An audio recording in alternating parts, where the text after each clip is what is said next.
I've always lived my life for other people. And only recently, like really recently, have I taken my power back and started living for me, to love me.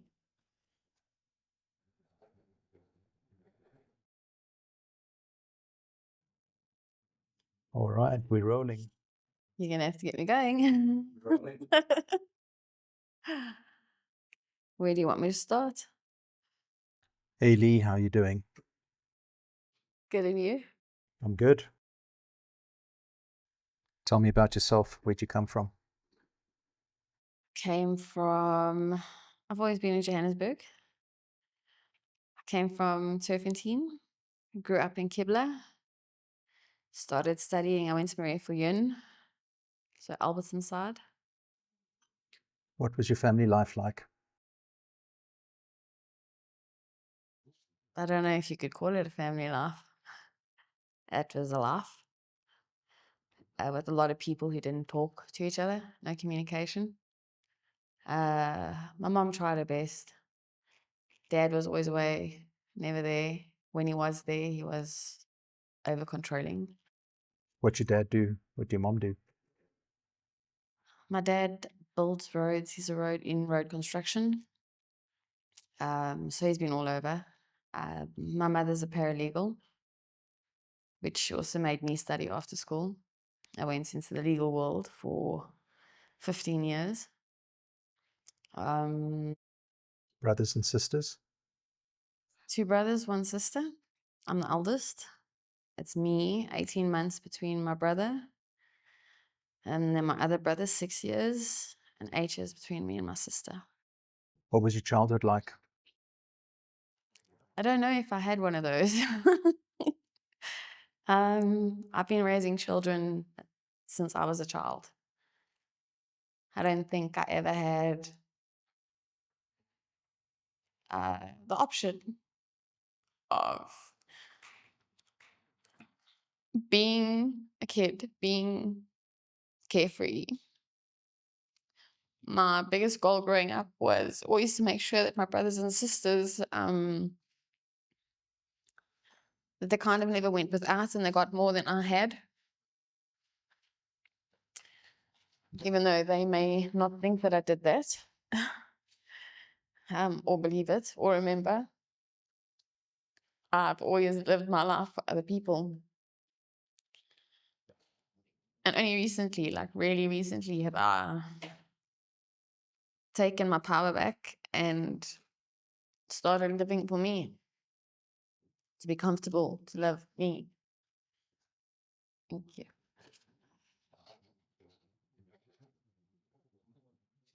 So yeah, it was hectic. But worth it. They've all turned out to be really good people. You said that your mom was a paralegal, Yeah. and is that what prompted you to study? Yeah, well, I was supposed to go and study hair. And I was told that doesn't make money, so I was pushed into paralegal. I did my course instead of 3 years, I did it in 1, just to get out. But while I was doing my course, I was heavy on drugs. I was a drug addict. So I just became a functional addict, if it made any sense. Drugs was always around. They were always around me, but I never lost sight of what was important, if that makes any sense. Even as a functional addict, no one around me went without. And it's just the way I am. Was there a history of abuse in your family? There was a lot of abuse hit my family. I think I got the brunt of it, or took the most of it. My very first memory of being handled in a way I didn't want to be was a core memory that hits me at about 2 years old. I had an uncle in the family who had access to me whenever he wanted. And that lasted up until I was about 10 years old. And in between that, I was being abused by another family friend's son That also lasted till I was about 12, till I got to the point where I was done. I realized it was wrong for the first time. It didn't feel right. So I told him it was enough. And I had peace and quiet for a little while. And then I finally gained the courage to go on a date. Just a normal day at a mall, you know. How old were you? I was 12. 12. Very far into the last year of being 12, but before high school. And I went on a date, and I went with this guy, and I'd been warned about him. But I was always, always see the best in people. Didn't matter how many people had warned me not to go. And I did. And he landed up picking me at the back of a shopping center in front of the security guards while they watched. How old was he? I think he was 18, 19. And I was not the first person he'd done it to. I wasn't the last person he did it to. But at that point, my voice wasn't loud enough. I couldn't say it out. It took me a long time to get to the point where I could look back on things and go, it wasn't my fault. I did nothing to cause what these people did to me. It was them. And I don't know, it feels like a lifetime to get to a point where I don't blame myself anymore. I just don't want it to happen to anyone else again. And I think that's why I'm so cautious with my children.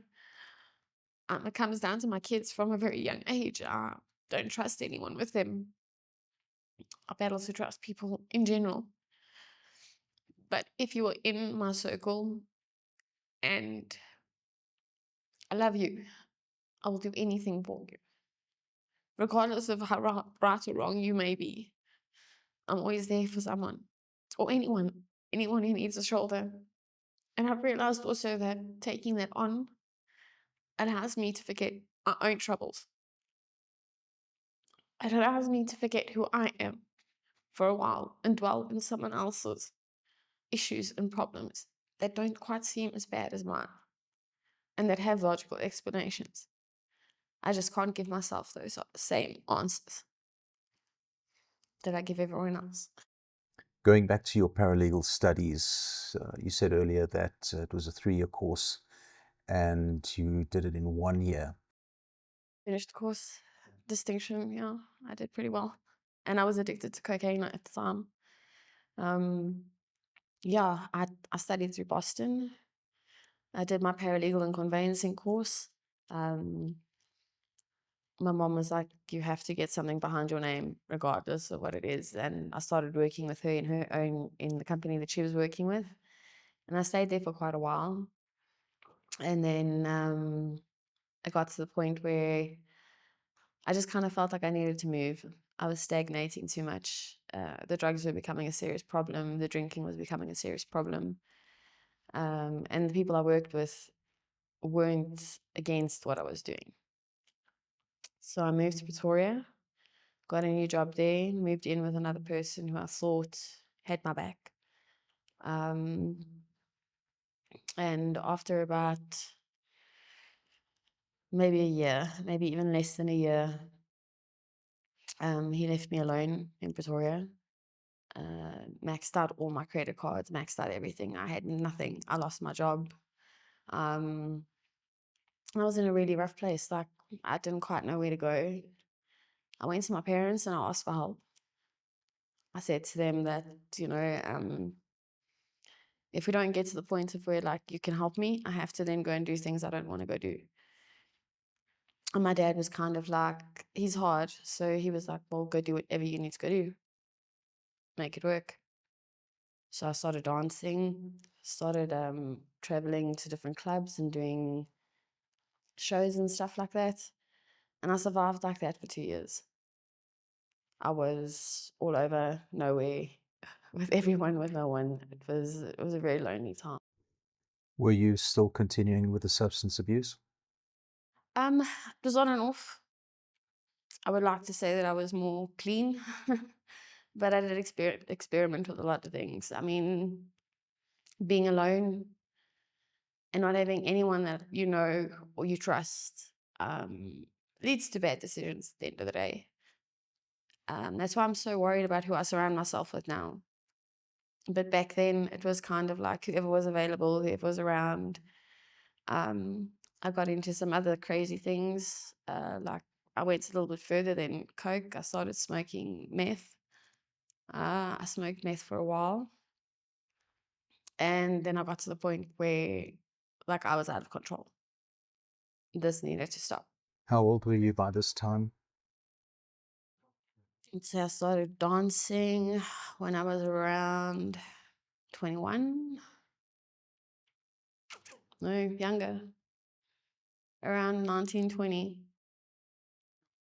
And I danced for 2 years. And then I had a person who I was seeing for a very long time. We'd grown up together.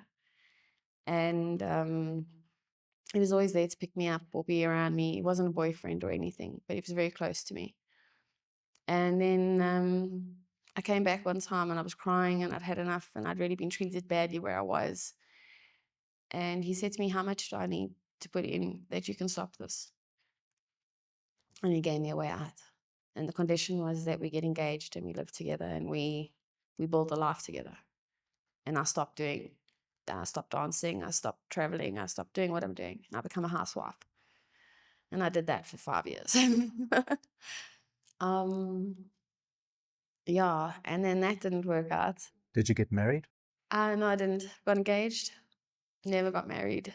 Not to him. Got married last year, October. Yeah. So once the relationship had ended, where did that take you? As soon as that relationship ended, I met the person I'm with now. And he fulfilled me. How long ago was that? It's Sean. That was 14 years ago. Round about there, yeah. And he changed to who I thought I was. I mean, I'd been pretending for so long, I didn't even know who I was. And when he met me, he stabilized me. He made me understand that who I was wasn't a bad person. It wasn't a bad thing to be who I was, to care as much as I did, or to love as fiercely as I did. And yeah, like he gave me the courage to be better, to be the person I am today. Did you stop using after that? Yeah. As soon as I met Sean, it was completely dry. And I've been clean as long as I've been with him. He's never used anything. And he went out of his way to help me avoid people who were, and stay away from people that were busy doing things stupid. And, always that voice of reason, a voice I'd never had before. He became my inner dialogue with whatever I was doing. Did you ever go for any counseling for some of the trauma that you've experienced? I've been through so much counseling. First time I started counseling, I was 11 because I developed multiple personality disorder.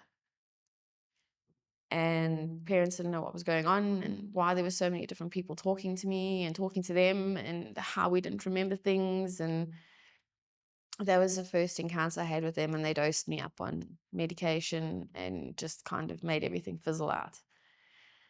Then I went to a lot of people after that, but as a rebel, as a child, I lied. I didn't tell them what the actual problems were. So I had the incorrect medication continuously, which also affected me being a drug addict. Did your parents ever know about the abuse that you were experiencing, the sexual abuse? I think, the core memory I have, the very first memory I have, was also where my grandmother walked in. And she said to me, she grabbed me out of his arms. And that was the first instinct I had that something was wrong.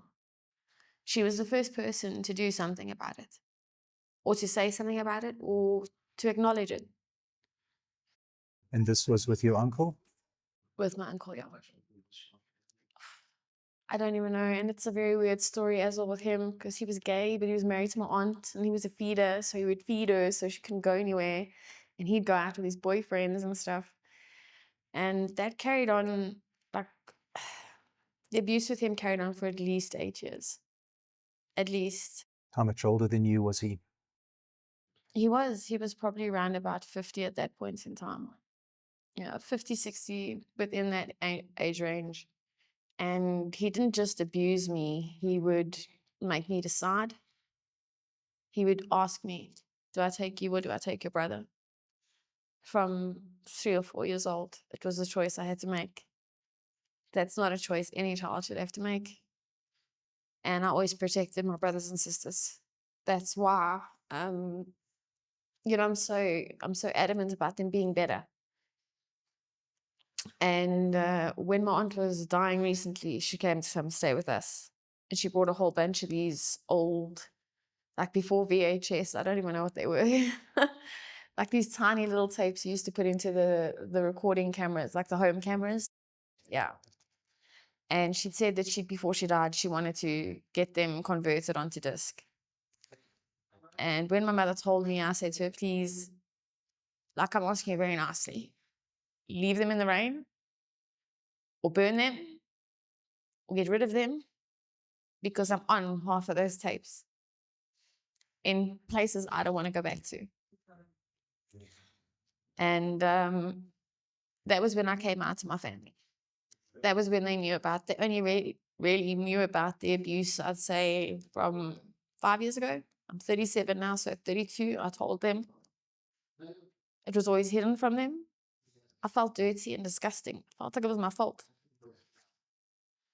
So when I got to a point of where, I started going to a specialist for it, for sexual assault and trauma as a child, and she got to the root of things. And then I had to go to my mom and be like, did you know what was going on? And my gran passed away, so I couldn't go to her and say, what happened? But she would always tell me, you need to remember something. That not everyone's out there for the good of you. Do you remember when you were small? And I used to have these dreams, these like reoccurring nightmares of these things happening to me. And it was my mind boxing them away. When I started going to therapy, she opened all those boxes. And I had so much trauma come back to me that I didn't know what to do with myself. I landed up in hospital with a mental break. But when I came out and I kept going to her, she said to me, we take our power back by talking about things, by making it everyday conversation. We take away the power they took from you, so keep talking about it. So I started talking about it to everyone and anyone who would listen, just so that I could get it out and I could heal.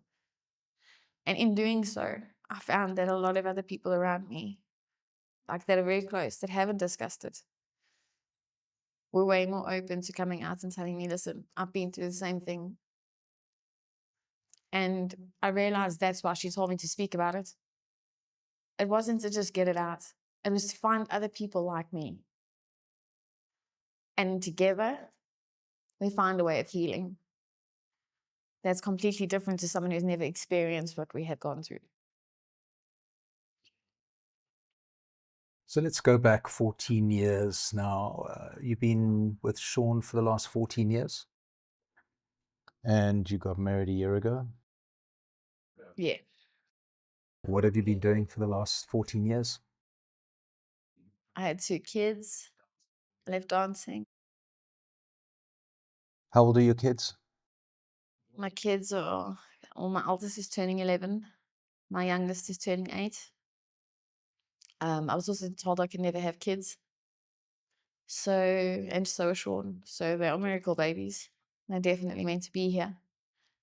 And yeah, they've changed my life. They really have. I never understood what it was to be needed in that way. Let's talk a little bit about the art on your body. Tell me about all the tattoos. Oh, so much. There's a lot. I'm going to be honest, they don't really represent certain things for me. There are certain ones that stand out. But a lot of them are just because I need to feel pain. For me, like cutting was always an escape. Tattoos just last longer. Did you cut yourself when you were younger? Yeah, I did.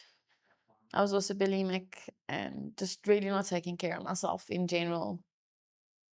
I didn't, like I say, I didn't believe that I deserved anything I had, and everything I had should belong to someone else or be given to someone else. Selfless in that way. Do you still feel like that now? I don't think that's feeling will ever go away. I think, having kids has changed my mindset a little bit, but the way I think will never ever actually, I don't think, change. I'll always feel that I need to give more than I get. It's just who I am. And I've also come to a point where I'm okay with that. I've been burnt many times by giving my all to everyone. And I don't regret anything I've done or anything that's happened. I did what I had to do to survive. Yeah, it shapes who you are. Exactly. I would not be who I am today had it not been for half the things I'd gone through. Before the interview, you and I talked a little bit about happiness. Mm.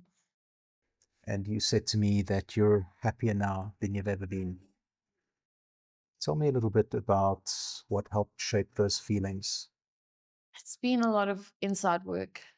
It's been a lot of solo work, a lot of work with other people. I think everyone's journey is different, personally. My journey's been going to a spiritualist who's helped me deal with soul issues. I've been to a priest who's helped me deal with my weighing my faith and finding my faith again. Um, it's actually just being all over the place and trying to fulfill all these little pieces of myself that I feel like I never got. I feel like a whole person now because I've added little pieces in places that there weren't. So I think that's what happiness to me is feeling a little bit more complete every now and again. And I'm not going to lie, sometimes there are days where I really do feel completely shattered. But I can't allow myself to get to that point again where I either rely on something to feel better or just don't allow myself to feel better. It has to be a conscious effort. Getting better or changing has to be something you say to yourself every day. I have to try this.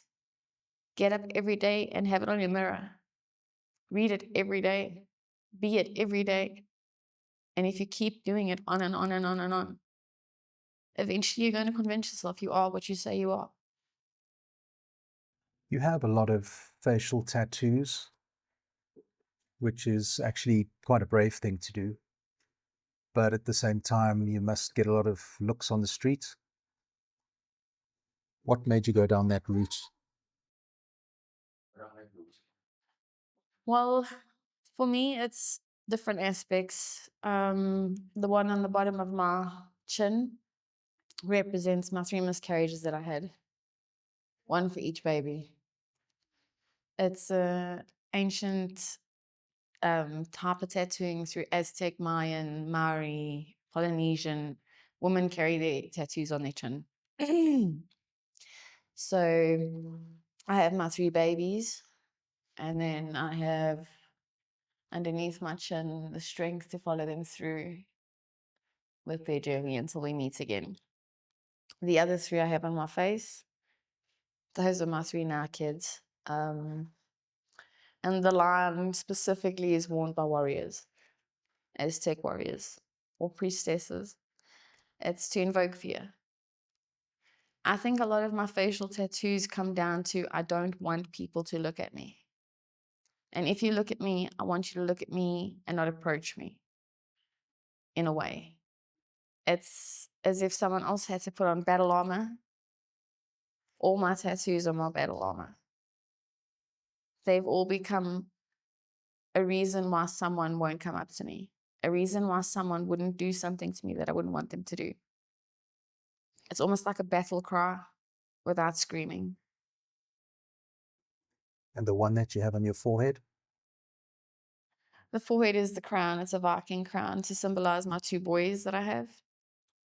So it's just to represent that I have taken on my role as mother and as teacher and as anything you need me to be. I am your queen. Therefore, you are my kings. Even though you are younger than me, I will treat you like my kings. Whatever you need from me to grow and better yourself, I've now promised to you and pledged it to you in ink and blood and in a place where you can see it every day. Because even if you don't hear me say I love you, you need to know I love you. It's a representation of the fact that I will never leave you. My kids will never feel the way I felt. It's just, a lot of people think they're mean, but yeah, they're actually quite sweet. And now you're busy with a piercing? Yeah. I'm thoroughly enjoying the piercing, yes. Yeah. What got you to that point where you decided that you wanted to become a piercer? I think I've been piercing since I was about 15, probably really not in a professional way. But I've always had the interest in how to change the appearance on like your outside to kind of represent what you feel on the inside. So for me, piercings and tattoos are the same representation. Some people don't like the tattoos, but getting a piercing is still saying I'm stronger than whatever I'm going through right now. And for me, what pushes me every day in piercing is when someone comes in, 9 times out of 10, they're quiet, they're meek, they're a little nervous. After that piercing, there's a smile on their face. They are walking out here with like a skip in their step. And I've done what I needed to do. I've given you something of me. Now take it and do what you will with it. And that's why so many women come back. And I have a lot of clients who know that they can message me and say emotional piercing. It's a code word for me to know that you want to cut or hurt yourself. Then I will come in specifically for you after hours, before hours, whenever. I will come in to pierce you so that you don't physically harm yourself. So it's become an outlet for me to give back at the same time when fulfilling my soul. I mean, I've done a lot of different jobs that just have never fulfilled me. But piercing does something to me that I've never gotten from anything else. It just tops my cup up without having to have anyone else there. So I constantly have this full cup that I can keep pouring without feeling like I'm empty.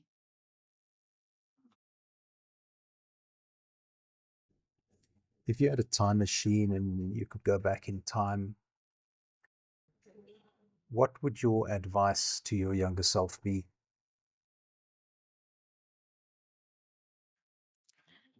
I think it's going to sound ironic if I say this, but I wouldn't. I really wouldn't. If I had to change anything about who I was when I was younger, I would not be here. I would have changed something that might have altered my reality. And I'm quite happy with my reality. Quite happy with where I am. I've battled. I've gone through it. I'm at a point or at a peak where I feel that I'm okay for now. Have you found peace? I think peace you're always looking for, and you have to find it in different places. It doesn't come as, wow, he has peace, one big bunch of it. You have to find peace in work, peace in home, peace in relationships, peace in your friendships. Once you've found peace in all of these things, you may have peace. It's not something you find. It's something you have to work really damn hard for. Yeah. Some days I feel stronger than other days, but yes, it's a battle. Life is a battle. If it's easy, you're not doing it right, right? It's got to be hard. That's what builds character.